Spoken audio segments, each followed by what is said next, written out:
Bonjour et bienvenue à cette séance de révision consacrée au module de géodynamique externe du semestre 2 de la filière SVT. Alors, lorsque on a défini la géodynamique externe, on a dit que c'est l'ensemble des phénomènes extérieurs à l'écorce terrestre qui conduisent à l'élaboration du relief. Ces manifestations sont essentiellement d'ordre physique et ils ont une origine météorologique. Alors, parmi les conséquences justement de ces mouvements, c'est la création des roches sédimentaires. Alors, la création des roches sédimentaires est cyclique, c'est-à-dire qu'elle se fait selon un cycle qui commence par une étape qu'on appelle l'altération, suivie d'érosion et de transport pour embarquer tous les produits d'altération vers le milieu de sédimentation.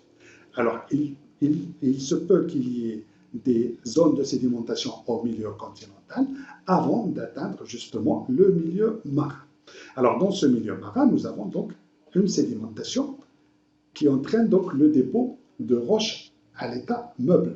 Alors, pour qu'elles passent à des roches consolidées, ils doivent subir la dernière étape de ce cycle, c'est la diagenèse. La diagenèse, c'est le passage de sédiments meubles vers des sédiments consolidés. Alors, pour qu'il y ait un cycle, il faut donc revenir à la case départ, c'est-à-dire au stade de relief qui seront donc altérés. Alors, cette étape-là, cette dernière étape, c'est la partie de la géodynamique interne qui entraîne justement la convergence lithosphérique, la fermeture des bassins sédimentaires, la déformation des roches sédimentaires qui vont donner éventuellement de nouveaux reliefs qui vont subir une deuxième phase ou une nouvelle étape d'altération. Alors, dans cette révision, on va s'intéresser essentiellement à cette étape numéro 1 qui est l'altération superficielle des roches. Alors, par définition, l'altération superficielle des roches est la destruction des roches par les agents météoriques.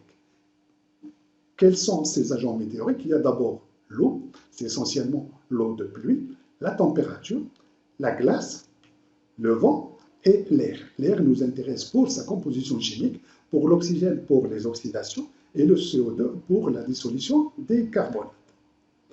Alors, les processus d'altération, qu'on peut qualifier aussi de météorisation, sont au nombre de 3. Il y a l'altération physique, l'altération chimique et l'altération biologique. Alors, aujourd'hui, on va s'intéresser aux deux premiers types, l'altération physique et l'altération chimique. Alors, l'altération physique porte aussi le nom d'altération mécanique. Alors, ce mécanisme fragmente, désagrège, c'est-à-dire qu'il va entraîner les cassures de roches, les gros blocs, qui vont se désagréger pour donner des blocs de dimension plus réduite ou plus modeste. Alors, il y a plusieurs types d'altération physique ou d'altération mécanique. Alors, le premier cas, c'est la thermoclastie. Alors, la définition est dans le nom. On a le terme thermo qui veut dire température et claste qui veut dire débris. Donc, c'est des débris qui sont obtenus par l'action de la température. De quelle manière? Simplement par les écarts de température qui existent entre la température maximale et la température minimale. Où est-ce que nous avons des écarts de température relativement importants? C'est dans les zones désertiques. Dans les zones désertiques, nous avons des amplitudes thermiques qui sont relativement importantes et qui entraînent la naissance de fragments. Alors là, nous avons un paysage de chez nous où on voit justement des fragments de roches. Là, c'est dans la région de Tasnacht où nous avons des petits blocs en surface qui sont le résultat justement de cette différence de température entre le jour et la nuit. Là, nous avons la même chose, mais là, la roche est très fracturée et elle est en train donc de se fragmenter en blocs de différentes dimensions. Alors, le deuxième type d'altération mécanique, c'est la décompression. Alors, généralement, nous avons des roches qui se développent à de très grandes profondeurs. Lorsqu'ils sont soulevés, c'est-à-dire lorsqu'ils se rapprochent de la surface, elles se dilatent par baisse importante de pression. Alors, lorsque cette roche, qui était normalement à une très grande profondeur, arrive en surface, elle va subir ce qu'on peut appeler une expansion. Elle va se dilater et cette dilatation entraîne sa fragmentation. Alors là, nous avons un exemple, c'est des schistes. Alors, les schistes se développent à très grande profondeur et lorsqu'ils sont en surface, ils ont tendance à se débiter en petits morceaux, ce qu'on appelle d'un débit en frites.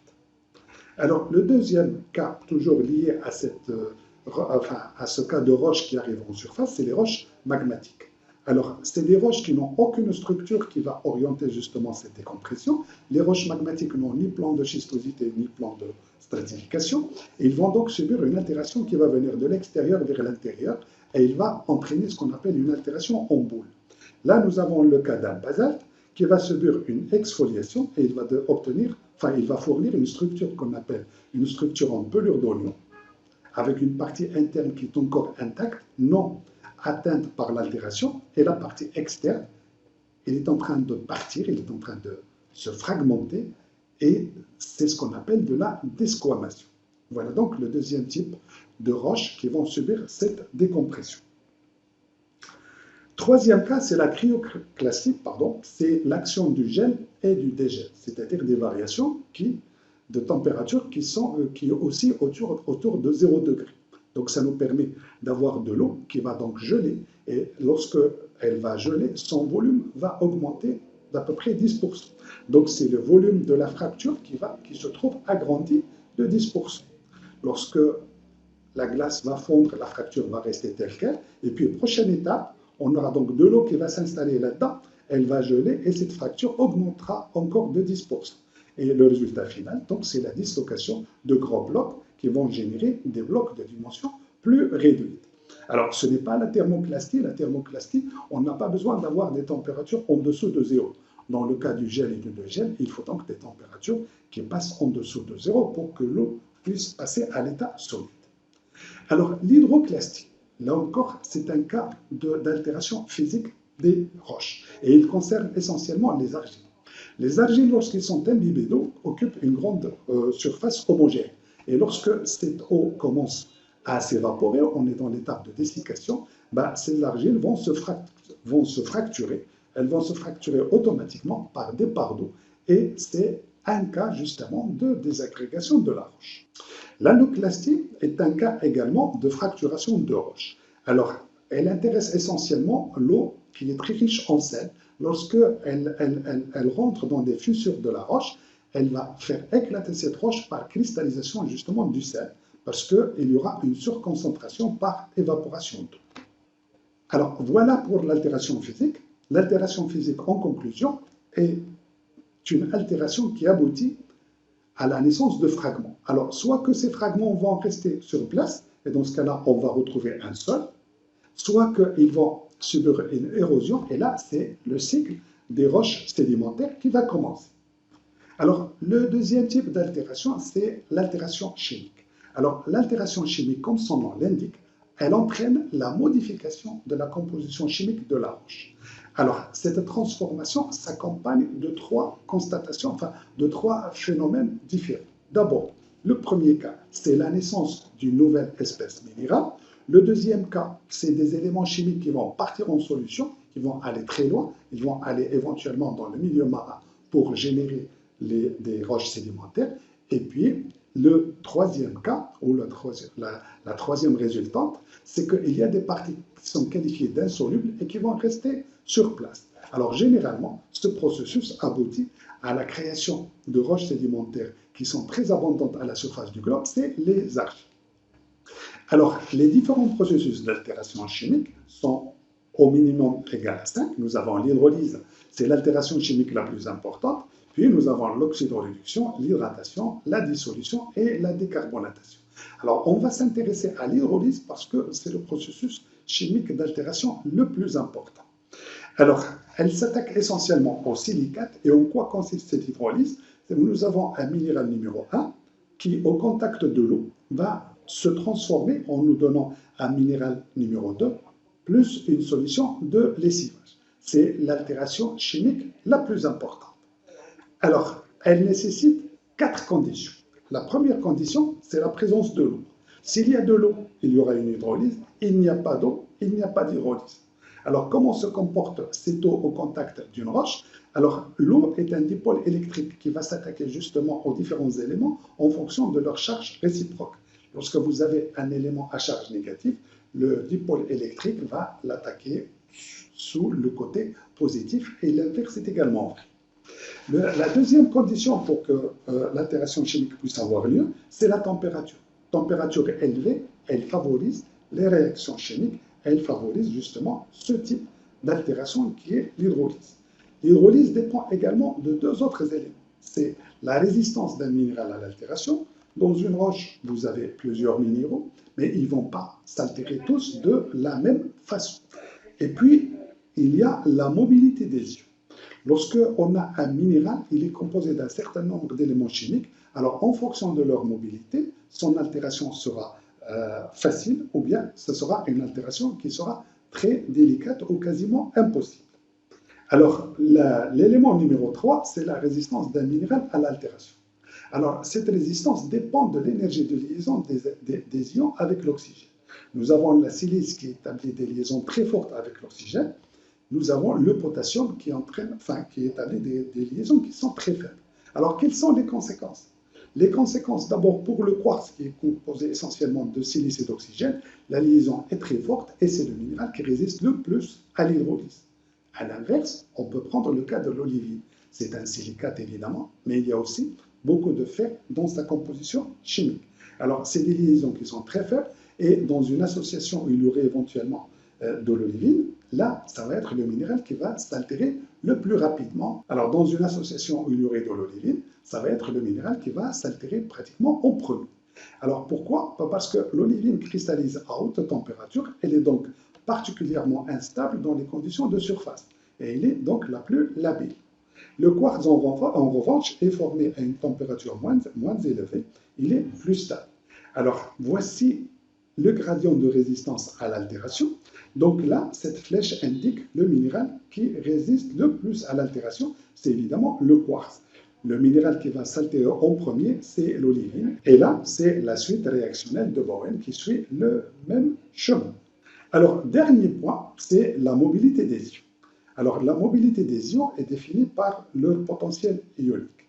Alors, pour avoir une idée justement sur la réaction des différents éléments vis-à-vis de la molécule d'eau, nous avons l'explication est fournie par le diagramme de Goldschmidt, dans lequel nous avons trois plages. Une plage dans laquelle le potentiel ionique est inférieur à 3, et on est pratiquement dans la famille des éléments qui sont solubles dans l'eau.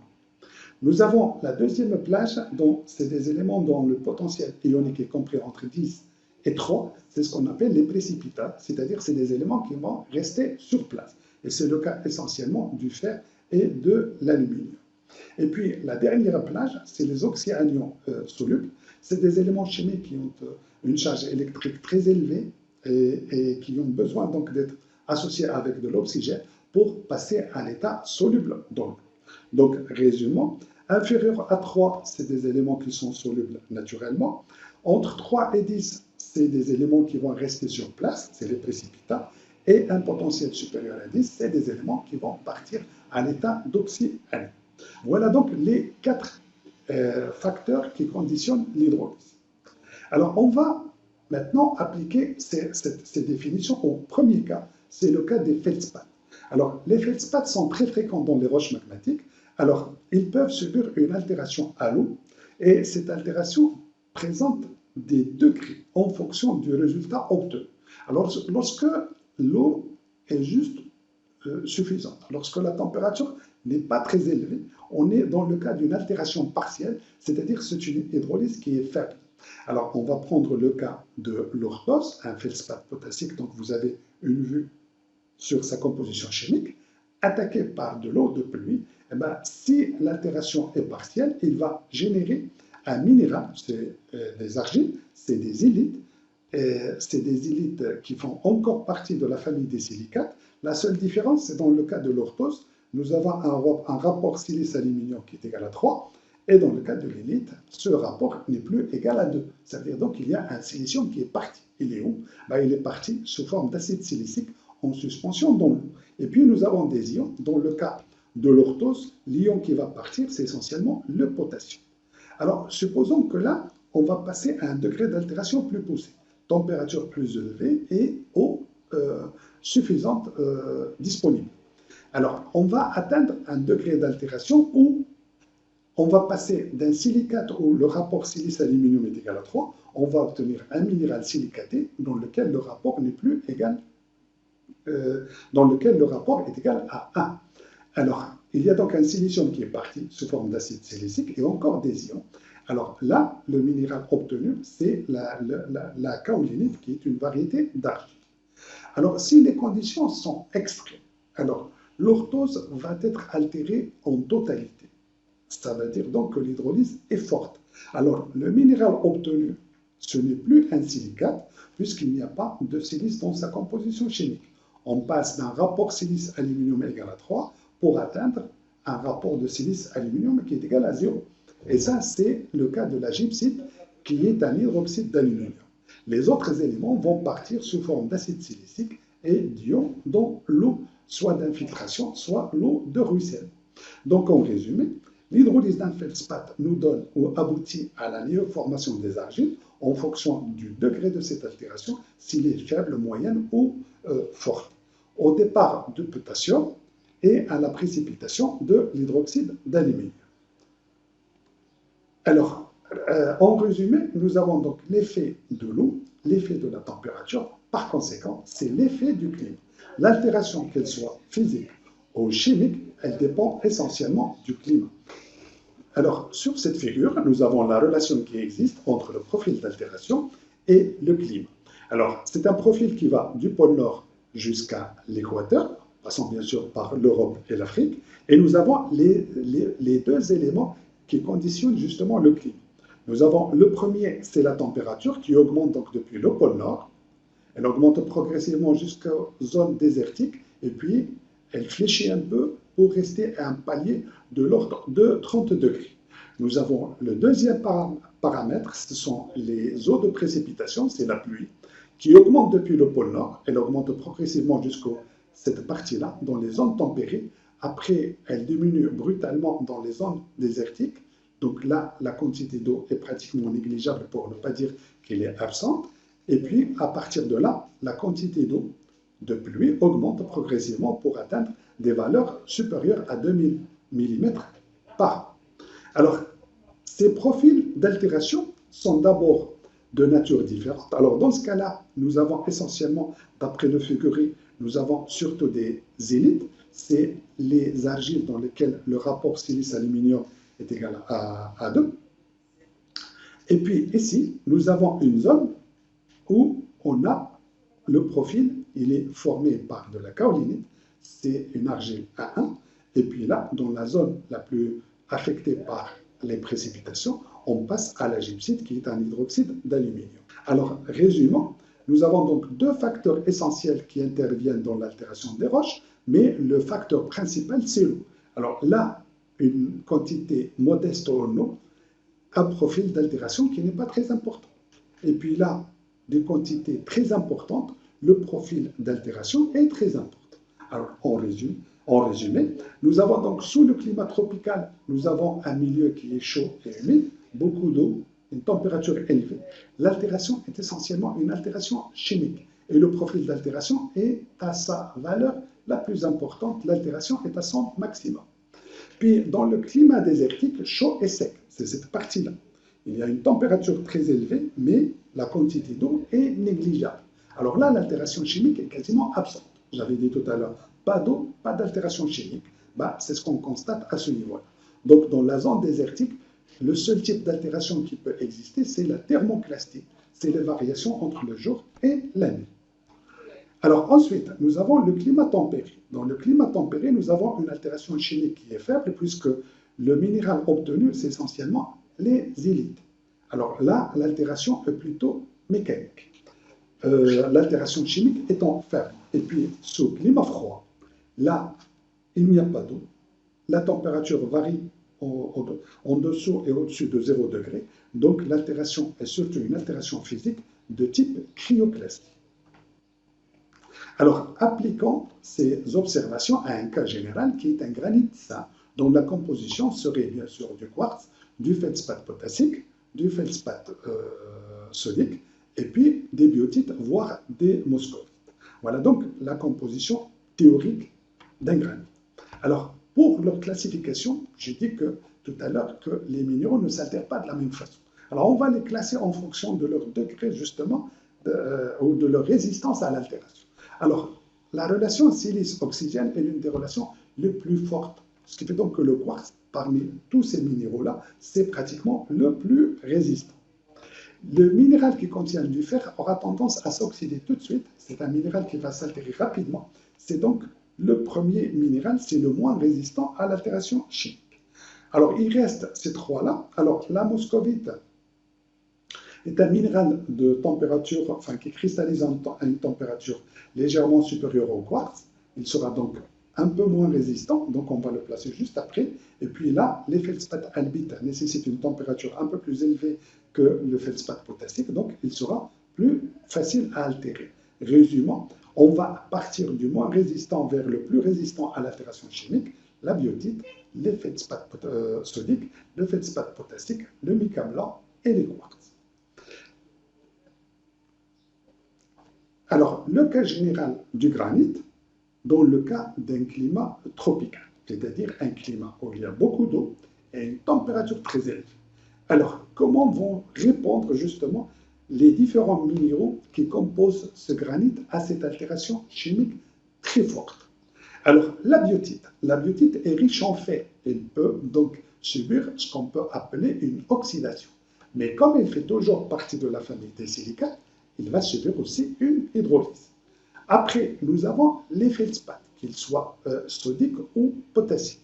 Ils vont subir une hydrolyse, et on l'a vu tout à l'heure dans le cas de l'orthose. Qu'est-ce qu'ils vont nous donner? Ils vont nous donner des argiles, puisqu'on est dans le cas extrême de l'hydrolyse. On va obtenir de la kaolinite. Donc, on va avoir du sodium qu'on va enlever au plagioclase, le potassium qu'on va enlever à de l'orthose et de la silice pour passer justement de silicate dans lequel le rapport silice-aluminium est égal à 3 vers des argiles où le rapport de silice est égal à 1.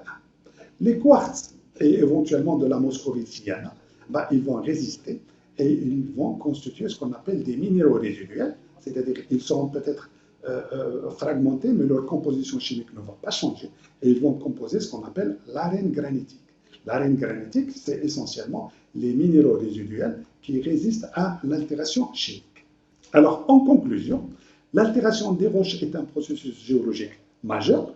Oui, c'est normal, puisqu'il aboutit à la création d'une grande famille de roches qui sont les roches sédimentaires. C'est un tri géochimique, parce qu'on avait vu que l'altération entraîne des éléments qui vont rester sur place, d'autres qui vont partir en solution, et d'autres qui vont se recombiner pour donner une nouvelle espèce minérale. L'altération forme les sols. S'il n'y a pas d'érosion, il n'y a pas de transport, les produits d'altération vont rester sur place et ils vont générer un sol. Alors, un sol, qu'est-ce que c'est? C'est la couche superficielle, meuble de la croûte terrestre, résultant de la transformation des roches sur place. Il est souvent enrichi en apport organique et l'étude des sols fait partie donc d'une science à part, ce qu'on appelle de la pédologie. Alors, on va regarder ces sols. Alors, voilà le profil d'altération en fonction du climat. Nous avons donc un profil d'altération, c'est évidemment un sol dans une zone tempérée, et là, nous avons aussi un sol dans une zone tropicale. Alors, les sols que nous avons dans cette partie-là, la figure est à gauche, on voit donc que c'est un sol dont l'épaisseur est modeste. Nous avons de la végétation, de la roche-fer en cours de fracturation, et puis un mince niveau d'argile, voire une richesse en matière organique et en matière minérale. C'est essentiellement des élites plus de la matière organique. Par contre, dans le profil très évolué, c'est un profil qu'on retrouve dans les zones tropicales qui peut atteindre 10 mètres d'épaisseur et qui présente une différenciation beaucoup plus évoluée par rapport au sol du climat tempéré. Alors, qu'est-ce qui compose justement ce sol tropical par rapport au sol dans les zones tempérées? C'est la présence de cette cuirasse latéritique. Alors maintenant, on va voir la composition de ce profil d'altération très évolué du climat tropical. Alors, qu'est-ce qu'on retrouve dedans? Eh bien, dans l'horizon humifère, nous avons donc une partie qui va provenir de la phase minérale, c'est l'altération du granit, et il y a une partie qui va provenir de la matière végétale. Donc c'est l'association des deux qui nous donne justement cet horizon humifère. La cuirasse latéritique est une caractéristique de ce type de sol. Eh bien, il est riche en hydroxyde de fer, en hydroxyde d'aluminium, provenant de l'altération des feldspaths et de la biotite. N'oubliez pas, on va voir tout à l'heure la composition de notre granit. C'est pour ça que nous avons cette composition. Alors, cette composition hydroxyde de fer, hydroxyde d'aluminium, constitue ce qu'on appelle la bauxite. La bauxite, c'est le principal minerai permettant la production d'aluminium. Et puis, dans l'horizon à l'échelon d'argile, l'argile, c'est de la kaolinite et elle est sous la cuirasse latéritique et il provient, elle aussi, de l'altération des feldspaths et de l'hydrolyse de la biotite. Et puis, nous avons ici l'arène granitique. Alors, l'arène granitique, qu'est-ce qu'il y a dedans? Ben, les minéraux qui résistent à l'altération chimique, c'est-à-dire les quartz et éventuellement les débris de moscovite. On peut retrouver aussi des feldspaths en cours d'altération et de la biotite en cours d'altération. Et en dessous, nous avons notre granit avec lequel on a démarré, le quartz, feldspath de type orthose, les plagioclases, de la biotite et éventuellement de la moscovite. Alors, merci pour votre attention et à très bientôt.